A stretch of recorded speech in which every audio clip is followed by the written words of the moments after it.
তুই নাকি আমার দাদুর লোভে লোভে চলে এসেছিস, আমার দিদা অভিযোগ করছে। তাই দাদু না, দাদুর লোভে লোভে আসবো না তো কার লোভে লোভে আসবো? আমার দিদার কি হিংসা হয় জানিস? তোকে নবে কববে, তোকে নবে নবে উঠিয়ে চলে আসতেছে, যেমন ছিঁড়ি পার ওঠে না ভয়। তার মানে তোর লোভে লোভে এখানে এসেছে। একটু মাথা যন্ত্রণা বলছে যে জীবনে নাকি দাদু নাকি সিঁড়ির উপরে ওঠে না, আমাদের লোভে লোভে নাকি উঠে চলে এসেছে। কি কি করছি দেখো। হ্যাঁ সত্যি ওঠে না রে, এটা বাস্তব কথা। হ্যাঁ এটা সত্যি কথা। আরেকটা কথা অনেকদিন ধরে ভাবছি যে হচ্ছে এই যে আমরা এরকম হাসি খুশি থাকি না, জানিস তো বৌদি, এরকম ধরো পাড়া সবাই মিলে হাসি খুশি গল্প, এই জিনিসগুলো তো যাদের মধ্যে হয় না, তারা এত হিংসুটে হিংসা আমার করে আমাকে কমেন্ট করবে, হ্যাঁ শুধু এই করে বেড়াই ওই করে বেড়াই, কি করে বেড়াই, আমরা মজা করি পাড়াতে গ্রামে, যে কি শান্তি। তুই শহরের বাড়িগুলো বিক্রি করে গ্রামে এসে একটু থেকে দেখো যে কি শান্তি, খাওয়া পড়া গল্প করা। আবার একটা জিনিস গ্রামের খুবই বাজে, যেটা আমার একদমই পছন্দ হয় না, তাছাড়া সব পছন্দ হয় ওই কুচুটে বুদ্ধি করাগুলো, ওই লোককে নিয়ে বলা টলা, এই জিনিসগুলো একটু চেঞ্জ হয়নি, কিন্তু আমাদের প্রায় আগে অনেক হতো। সেই জায়গাতে ধরো এইভাবে হেঁটে এখন সবাই কি করে জানো, এই ধরো আমি রাস্তাতে এইভাবে হেঁটে যাচ্ছি, পেছন দিক তাকিয়ে দেখবো মৌমাছির চাকের থেকেও বেশি গুনগুন গুনগুন হচ্ছে। এখন কি করছে কিন্তু আমাদের এখন পাড়ার অনেক সবাই? চেঞ্জ হয়ে গেছে, কিন্তু এখন হচ্ছে সিস্টেম চেঞ্জ হয়েছে, কিন্তু হচ্ছে, কিন্তু মানে আগে একটা অন্যরকম সিস্টেমে বলা বলি হতো, এখন একটা অন্যরকম সিস্টেমে বলা বলি হয়। গ্রামে এই জিনিসটা বাদ দিয়ে তাছাড়া সবকিছু ভালো, এটা সহ্য করতে হলে চলে আসা।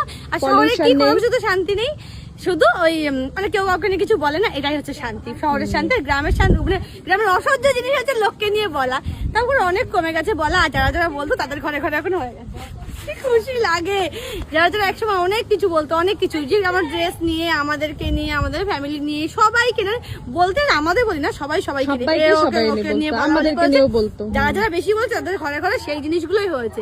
এবার ওই জন্য বলে না কাউকে কিছু বলতে নেই, কাউকে কিছু বললে ওই যে একটা কথা আছে, আমার মা বলে যে কি বলবি পরের হয়ে থাকবে ঘরের, লোকের বললে ঘরের আগে হয়ে যায়। ওই জন্য প্লিজ হাত জোর করে বলছি, গুণগানি করো না, সবার ঘরেই আছে, সব ঘরেই মেয়ে আছে। আর আমার শর্ট ড্রেস পরা নিয়ে আগে কি বলতো জানো তো, বলতো যে হ্যাঁ পা বের করে দেখা যায়, পা বের করে হট প্যান্ট পরে, ছোট ছোট ড্রেস পরে, কিরকম লাগে, বিচ্ছিরি লাগে দেখতে, লজ্জা শরম কিছু নেই। তাদের মেয়েরা এখন করছে, এখন যখন বলে তুমি ওইটা পড়েছো, আরে এখন সময় হয়ে গেছে এরকম, এখন যুগই এরকম করছে, কি হয়েছে, তাও কোনো ব্যাপার না। আমাদের বেলায় খুব সমস্যা, আর তোমাদের বেলায় কোনো ব্যাপার না। কি ভালো লাগে গো, কি সুন্দর। পরের মেয়ে খুব দেখতে পারো না, ওই পরের মেয়ের সামনে দরজাতে দাঁড়িয়ে আমি দেখছো পরের মেয়ে কোথায় যাচ্ছে, পেছন দিয়ে দেখো তোমার মেয়ে অন্য জায়গায় সাথে গল্প করছে, ঠিক আছে? মুখ সামলে কথা বলবে, যে যাই বলেছো না কেন, আর যার গায়ে লাগবে না কথা তাই আমি তখন মনে করবো সেই বলেছে।